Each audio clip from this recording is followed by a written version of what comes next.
In the heart of Willow Jungle, fierce Rawclaw the tiger prowled, feared by all. But one day, something tiny landed on his nose. A bumblebee.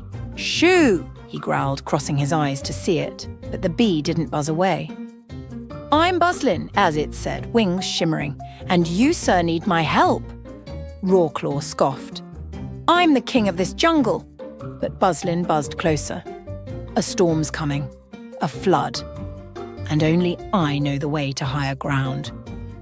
Thunder rumbled in the distance. Rawclaw hesitated, then nodded. "Lead me." And so the mighty tiger followed the tiniest guide, weaving through secret tunnels and hidden paths as the skies darkened. Behind them, water rushed. Ahead, hope glimmered. "Why are you helping me?" Rawclaw finally asked. Buzzlin smiled, because even the strongest need a friend. In a dusty thrift shop, Milo found a strange blue coat hanging in the corner. "Try it on," the shopkeeper winked. As soon as Milo slipped it over his shoulders, the coat purred and lifted him an inch off the ground. "Whoa, it hovers." Milo grinned. "Where would you like to go?" the coat whispered. Milo thought hard. "Somewhere no one's been before." With a flutter, the coat soared out the door, over streets, past clouds, higher and higher. They zipped through rainbow storms and cotton candy skies until they reached a floating island with doors hanging in midair. "Choose a door," the coat said softly. Milo reached for a shimmering silver one, but suddenly, all the doors began to glow.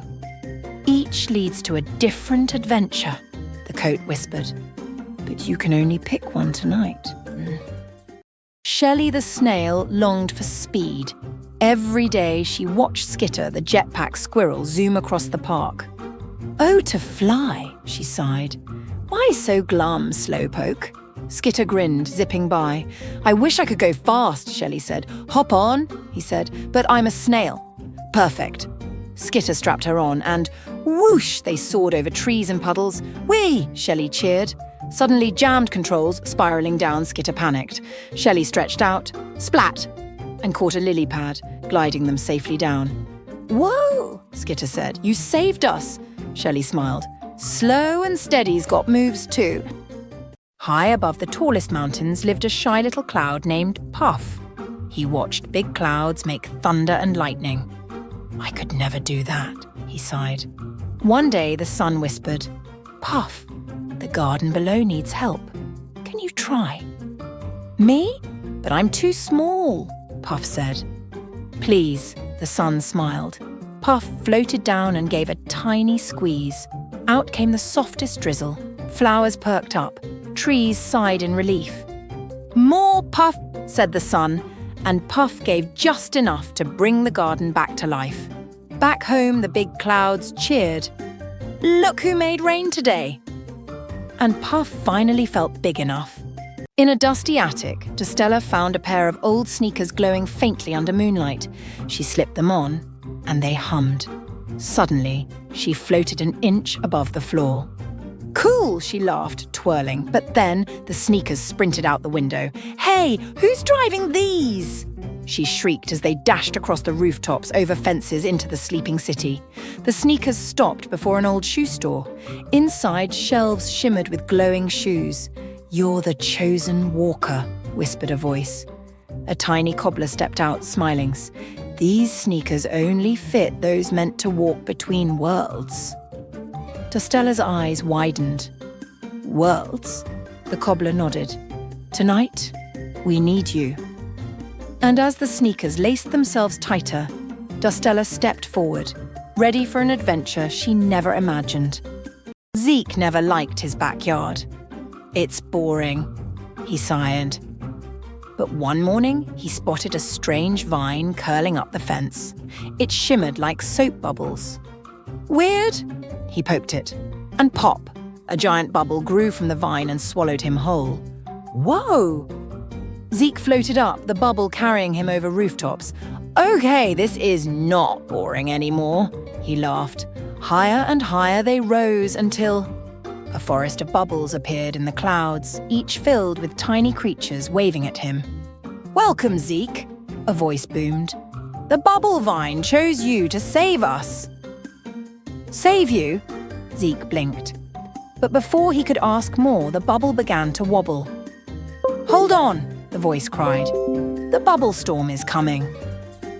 And with a pop, deep under Clover Hill, 3 bunnies, Nibbles, Thumper and Tilly, peeked out of their burrow. "It's gone," Tilly gasped. The moonstone, the glowing gem that lit their tunnels, had vanished. Without it, the warren would fall into darkness. "We must find it," said Nibbles, stuffing carrots into a satchel. Their journey began under starlight, hopping past sleepy owls and whispering winds.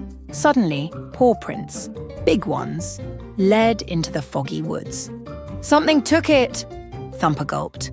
Bravely they pressed on, their ears twitching at every crackle. At the heart of the woods stood a towering badger holding the moonstone.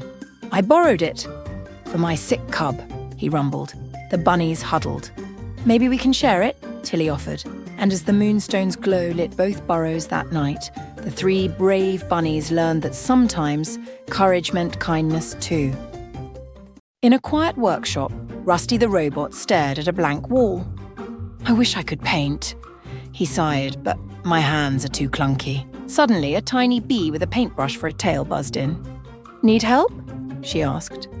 Who are you?" Rusty blinked. "I'm Beely, the painter bee. I make colours where there's none." She zipped around, splashing blues and yellows across the wall. "Wow!" Rusty gasped. "Teach me." "Sure," Beely grinned, guiding his metal fingers.